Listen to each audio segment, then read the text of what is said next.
বিগত ৩৫ বছৰ ধৰি ল'ৰা ছোৱালীৰ লগত হোৱা মোৰ ব্যক্তিগত অভিজ্ঞতাৰ কথা দুটামান শ্বেয়াৰ কৰিম। বহুত ল'ৰা ছোৱালীয়ে মোক কয়, ছাৰ পঢ়িলে মনত নৰয়। পঢ়িলে আমাৰ মনত নথকাৰ কাৰণে আমি পৰীক্ষাত নম্বৰ কমকৈ পাওঁ। আজি তোমালোকক মই দুটামান উপায় দিম।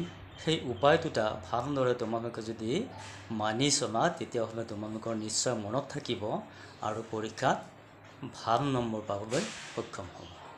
প্ৰথম পইণ্টটো হ'ল তোমালোকে বহাৰ সময়ত পঢ়া টেবুলত বহি অন্তত 5 মিনিট সময় তোমালোকৰ মনটো তোমালোকৰ পাঠ্যক্ৰমত কনচেনট্ৰেশ্যন কৰা। মানে মনটো একেবাৰে তোমাৰ পাঠত বেলেগ বিষয়ৰ পৰা আঁতৰাই আনি তোমাৰ পাঠত সন্নিৱিষ্ট কৰা। নম্বৰ 2, তুমি যিটো টপিকছ পঢ়িছা, যিটো টপিকছ তুমি মনত ৰাখিব বিচাৰিছা, সেই টপিকছটো তুমি ভালদৰে বুজাৰ চেষ্টা কৰা।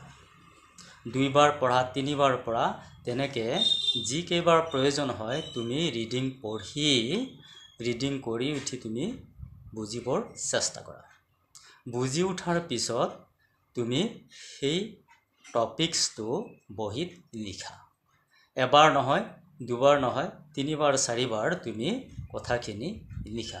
লিখি উঠি বহী কিতাপ জপাই লৈ আকৌ তুমি সেইখিনি মনে মনে আওৰাই থাকা।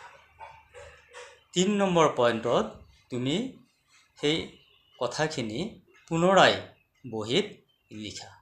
বাছ, তোমাৰ মনত থাকি গ'ল।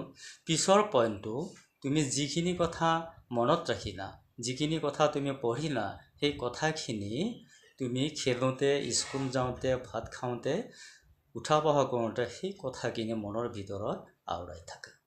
তাৰপিছত দেখিবা তোমাৰ কথাখিনি মনত ৰৈ গৈছে আৰু কেতিয়াও পাহৰি যোৱা।